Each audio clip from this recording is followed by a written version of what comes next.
Uko sawa? Kama unavyoona mtazamaji wa Global TV, hapo wanajaribu kumvalisha.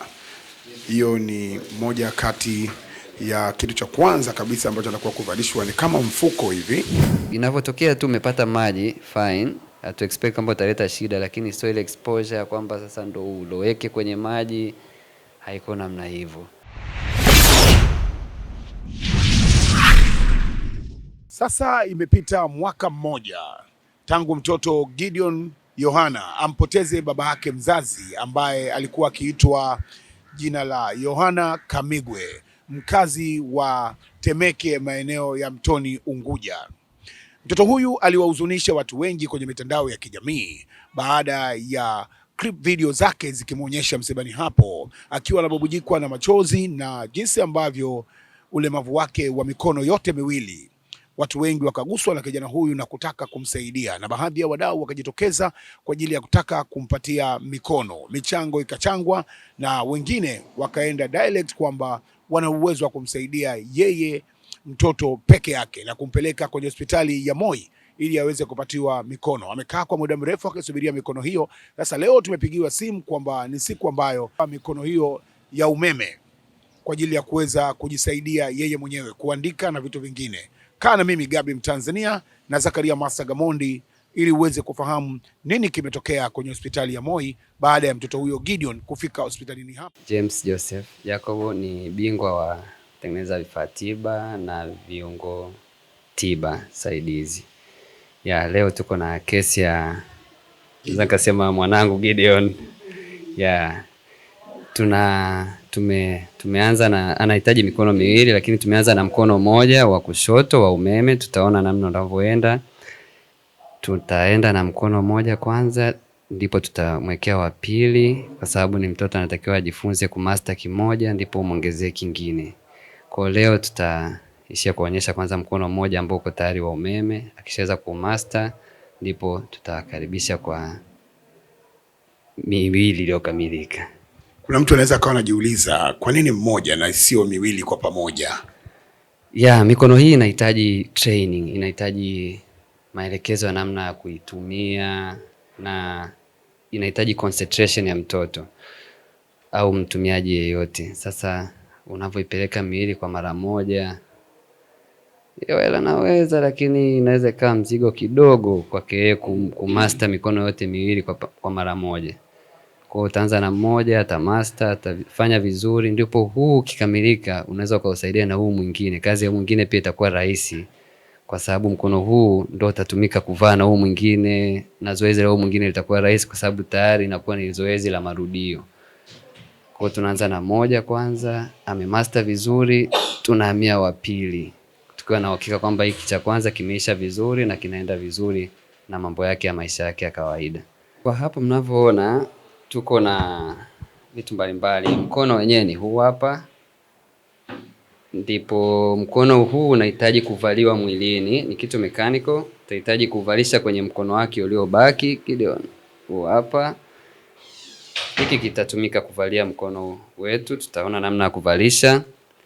Pamoja na mkono huu tutamkabidhi mkono huu ukiwa na chaja, kwa sababu ni mkono wa umeme, utahitaji kuwa na chaja ambayo itatumika kuchaji battery.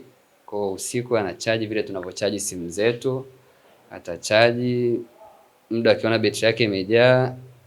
Asubuhi anaanza maisha yake na betri yake moja, kwa sababu tutampatia betri mbili. Kwa hivi pia tutaviona. Lakini pia mnaona kutuko na daftari. Tunahitaji mkono huu utumike kwenye vitu vingi. Kwa kuanza, kwa sababu ni mwanafunzi kwa shule, tunatakiwa tumfundishe namna ya kuandika. Lakini hapa pia tuna chupa hii. Tunategemea mkono huu aweze kufungua chupa hii na kuweza kutumia kimiminika hiki, ikiwa ni mfano wa kumwezesha kuweza kunywa maji, chai au kitu chochote ambacho ataweza kukutana nacho katika maisha yake. Kwa sasa labda tungeenda moja kwa moja kwenye zoezi kwanza la uvaaji, aweze kuvaa, aweze kufanya chochote ambacho kinaweza kawezekana kwa sasa hivi. Niwakumbushe kwamba ni siku ya kwanza leo kuvaa mkono. Kwa hiyo tunategemea siku ya kwanza na siku 30 zijazo atakuwa master, yani atakuwa ameweza kutumia mkono vizuri zaidi ambavyo tunaweza tukaiona kwa siku ya leo. Kama unavyoona mtazamaji wa Global TV, hapo wanajaribu kumvalisha. Hiyo ni moja kati ya kitu cha kwanza kabisa ambacho anakuwa kuvalishwa, ni kama mfuko hivi ambao anavalishwa hapo, mfuko maalum kwa ajili ya mikono. Tuendelee kutazama.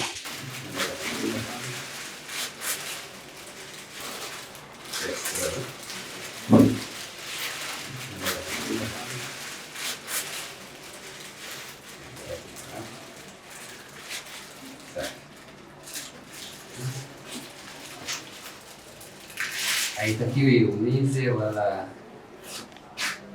iwe uncomfortable. Pia unaweza kutambua kwenye sura pia mtoto kama anavumilia au kuna kitu anapita. Sababu unaweza kumuuliza, kuna muda akawa anaogopa, atasema unajua interaction ya mtoto sasa hivi kwa naangalia tu first expression ya mtoto, kama anaumia unatambua tatizo kusema, kwa sababu haitakiwi iwe painful. Najisikiaje kidogo? Kwa sababu utaweza mwenyewe ukipata na mwingine. Sawa. Ni zoezi rahisi tu kuvalisha.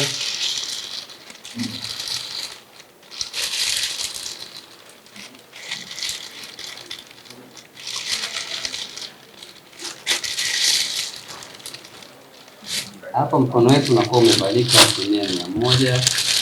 Tunachofuata ni switch on kufanya uweze kufanya kazi, kwa sababu ni mkono wa umeme. Kwa Gideon, betri yetu tumeshaifix, tunaiwasha. Sasa kwa mwenyewe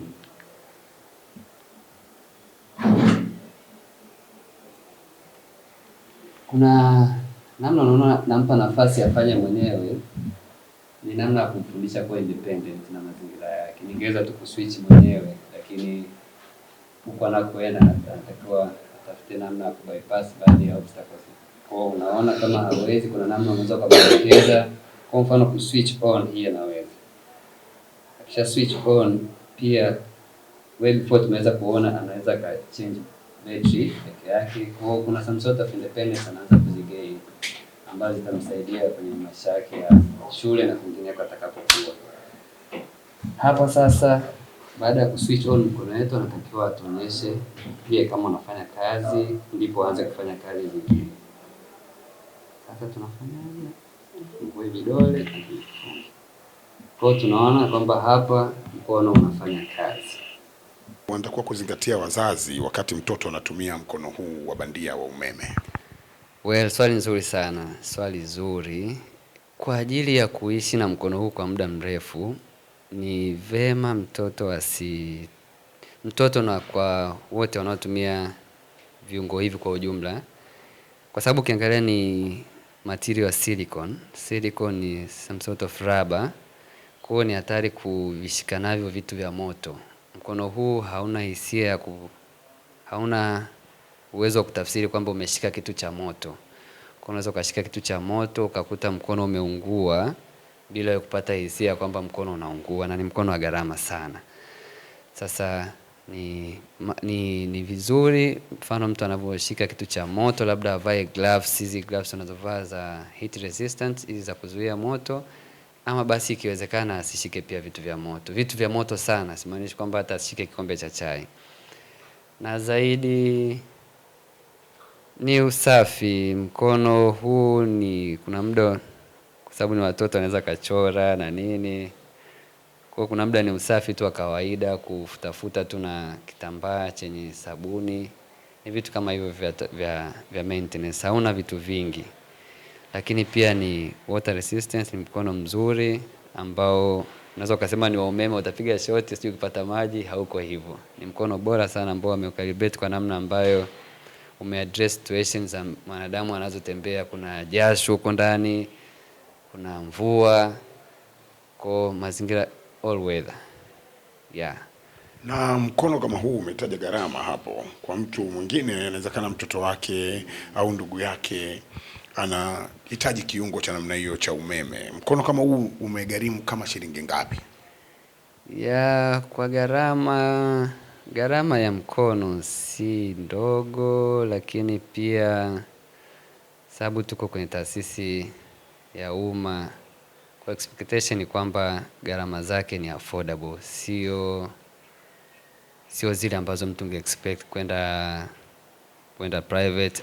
Lakini pia ukiangalia tumeweza kuzuia referrals zisizo na sababu kwenda nje ya nchi kufata mkono kama huu. Tuna expect mtoto yule labda angeenda Ujerumani au nchi yote zilizoendelea kwa ajili ya kupata vifaa kama hivi. Kwa kuna gharama, ukiangalia gharama pase ya kutengeneza mkono ni beta kuliko mtu angesafiri nje ya nchi kufata taaluma hii. Kwa mkono moja kwa moja kusemea gharama mpaka sasa hivi haijaisha ni mtihani kidogo, lakini affordable. Ni affordable na pia ni msaada. Manake tusingekuwa na taaluma hii hapa Moi, ni habari ya kwamba mtu apate referral aende nje ya nchi, na ingekuwa ni gharama kwa wazazi, kwa mfadhili, hata kwa serikali kumtibu mtu nje ya nchi. Lakini tunashukuru tunacho nyumbani na tunakiperform kama unavyoona. Yeah. Hongera sana kwa kazi nzuri, na nataka nijue, wakati mtoto amekuja ukimwonyesha hii ndio mikono yako na huu ndio leo tutaanza kukuvesha mkono huu, alikuwa kwenye hali gani, kwenye hali ya mapokezi?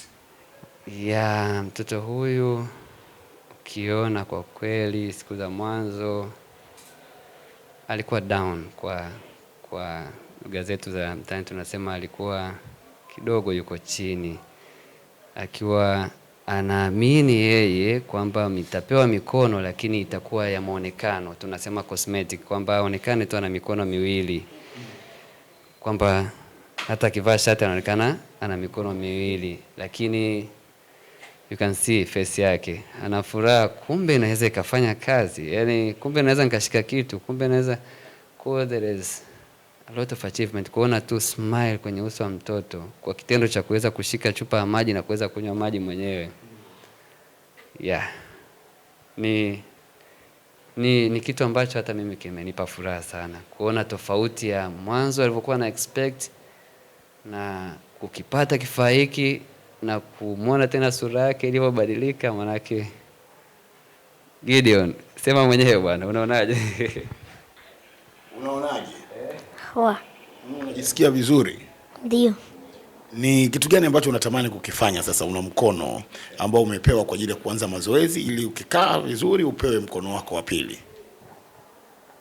Kufua. Ile ndoto yako ya kuwa mwanajeshi inakwenda kukamilika wakati ukiwa na mkono huu, au una ndoto nyingine ambayo umekuja nayo sasa? Inakamilika. Maana nitaweza kufanya nini? Kushika bunduki. Watu watakuwa na maswali mengi, labda mtoto huyu akiwa na mkono huu anapohitaji kwenda kuoga, anaweza kuoga nao mkono huu? Ya, mkono huu anaweza akaoga nao, lakini hatushauri sana aogee mkono huu wa umeme. Ila akija kupata na huu mwingine wa kulia, huu ambao tunaelekea kumpatia awamu ya pili, mkono huu tutategemea zaidi aweze kuogea tofauti na huu hapa. Kwa pointi yake hii ya kusema kufua, ataweza kufulia. Kwa unaweza ukasema inakuaje hawezi kuogea na hawezi kufua. Hatupendi sana kuwe na kuexpose sana kwenye maji, na inavyotokea tu umepata maji fine, hatu expect kwamba utaleta shida, lakini sio ile exposure kwamba sasa ndo uloweke kwenye maji, haiko namna hivyo. Lakini wakati wa kufua unaweza ukaona una gloves kama pale. Na tunafahamu kufua hatufui kwa mikono yote miwili. Mkono mmoja huo uko supportive kwenye kufua, mwingine ndio unafua. Kwa hiyo mkono huu tunategemea utakuwa support ya mkono ule mwingine ambao utafua.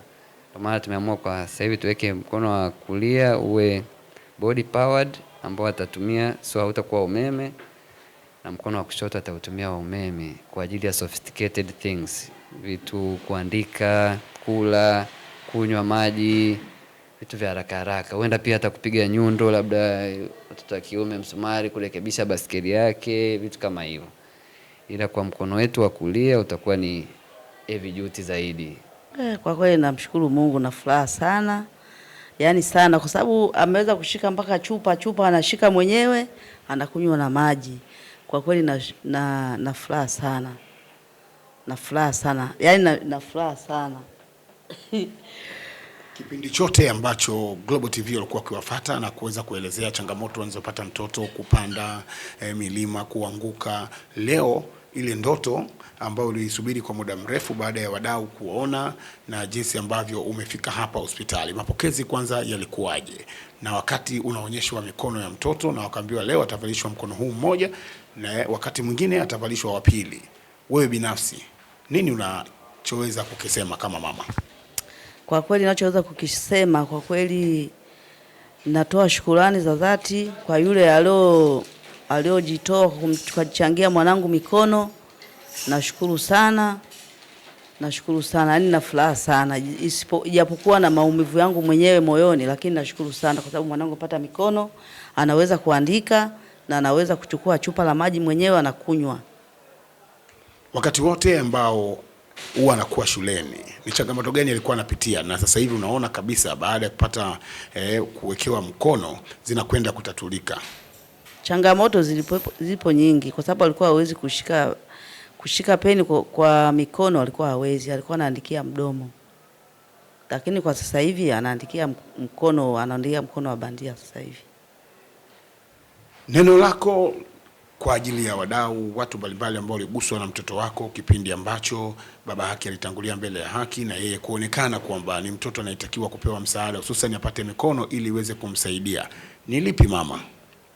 Kwa kweli kwa sababu ameshapata hiyo mikono, niseme tu kwamba kwa kweli nashukuru sana, na wale wananisikia ninawashukuru sana kwa sababu huyu mtoto, kwa sababu alikuwa amebaki ukiwa. Na mimi hapa unaponiona, kwa sababu sina chochote kusema kwamba atamsaidia, kwa kweli aliojitoa kumsaidia mtoto, kwa kweli namshukuru sana sana. Kwa sababu hivi unavyomuona hapa Gideon, kwa sababu ndio alikuwa mwanangu wa mwisho. Na katika ule ulemavu uliompata, kwa sababu mimi mwenyewe nilikuwa na simanzi sana, na kilichotangulia tena Gideon nikajua kuwa sasa tutamlea pamoja na baba yake, na baba yake ameshatangulia mbele ya haki. Kwa kweli na simanzi tu ya hiyo, kwa sababu nitakuwa namlea peke yangu. Hiyo simanzi kwa kweli kwa wasikilizaji wanaponisikiliza, kwa kweli kufiwa mme ni pigo zito sana. Yaani ni pigo zito sana. Kwa kweli kuaga na waza, nasema hivi kweli nitaweza kweli kumlea Gideon? Kwa kweli nawaza sana mpaka nakosa na kupoteza mwelekeo, lakini kwa sababu ya watu wananitia mkono, wananisaidia, napenda kumshukuru, nashukuru sana. Fungua mara mbili, 1 2 3. Funga mara moja. Funga mara mbili, mara moja. Funga mara moja. Good. Kwa hapa tuna vitu kadhaa tunaweza tukaviona. Naweza kaonyesha kuona vizuri. Unaweza kumwelekeza vile anaweza kucontrol. Kwa hapa naweza nikamwambia funga sasa mara mbili. Mara mbili. Funga kabisa. Funga kabisa. Nitakiwa mara mbili. Hii inaonyesha kwamba yeye anaweza kucontrol mkono, maana kuna kufunga na kufungua. Kwa kumbe mtu kumwambia funga mara mbili, kama anafunga moja kwa moja, basi bado hajaweza control vizuri.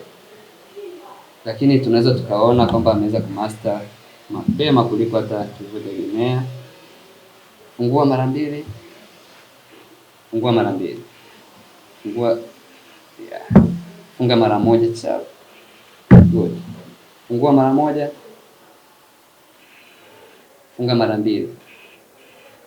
Kwa amesha master. Tuna expect with time anapozidi kuadapt mkono wake, naye atakuja kwa master mkono wake. Kwa sasa hivi tunaweza tukampa task mbalimbali ambazo inaweza kaa maji. Tunahitaji tuchukue maji, si ndio? Kwanza tusalimiane. Tusalimiane. Mkono. Fungua. Salimiana. Fungua tu vizuri. Salimiana. Uko sawa? Tuna chupa ya maji.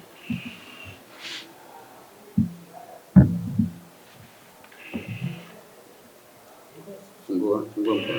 Shika kwa juu. Shika katikati. Shika. Unaweza ukaona mwenyewe kwamba grasping ya mtoto ni nzuri. Yaani sio kitu cha kusema anashika afu kinang'oka kirahisi. Unaweza ukatesti mwenyewe. Iko sawa. Inashika. Kuna adaptation anazo za kushikilia kitu na kisianguke. Kwa tunashukuru kwa kupata hiyo hapo. Kwa maana yake hapa mtoto ukishika ufanye namna ya kunywa. Shike.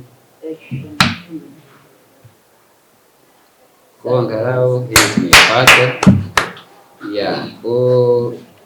Zaidi zoezi ambalo tutaendelea kumpa ni la speed ya kushika. Mfano nikitaka kumpatia shika chap.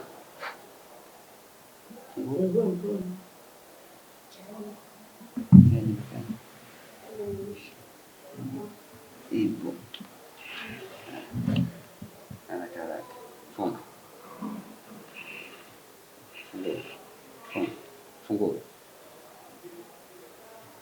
Nimepata chaji. Funga. Tu check replacement ya battery ambayo itamsaidia pia mtaani. Kama nilivyokuambia ni namna ya kumfundisha tu uhuru wa kujitegemea. Kwa Gideon, tutahitaji kuchaji betri yako. Tunaweza tukafanya wenyewe? Tunafanyaje? Tunaifunua hii hapa. Tunazima. Tunatoa switch hapa kama unakumbuka. Natoa betri yangu ya zamani naweka kwenye chaji, nachukua betri ambayo ina chaji. Unaona? Nirudisha. Washa.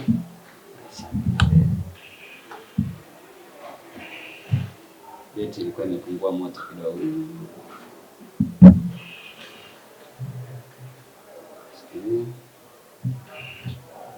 Maisha yanaendelea. Unajisikiaje kushika maiki kwa mkono wako mwenyewe? Poa. Na leo ni siku yako ambayo wanakupa mkono hapa Moi. Neno lako kwanza kubwa ni lipi baada ya kuvaa mkono na unapotumia unausikiaje? Vizuri. Unafurahia? Ndio. Na kuna urahisi wowote ambao unaupata baada ya kuvaa huu mkono na unaona kwamba unakwenda kurahisisha baadhi ya mambo darasani pamoja na sehemu mbalimbali ambazo unatembea? Hebu tuambie neno moja la furaha yako siku ya leo. Wangu ni kuandika tu.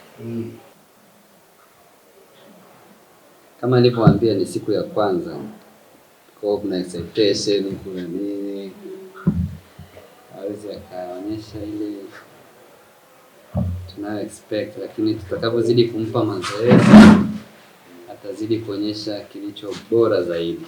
Global TV, kimbilio la wasio na sauti. Tupigie sasa.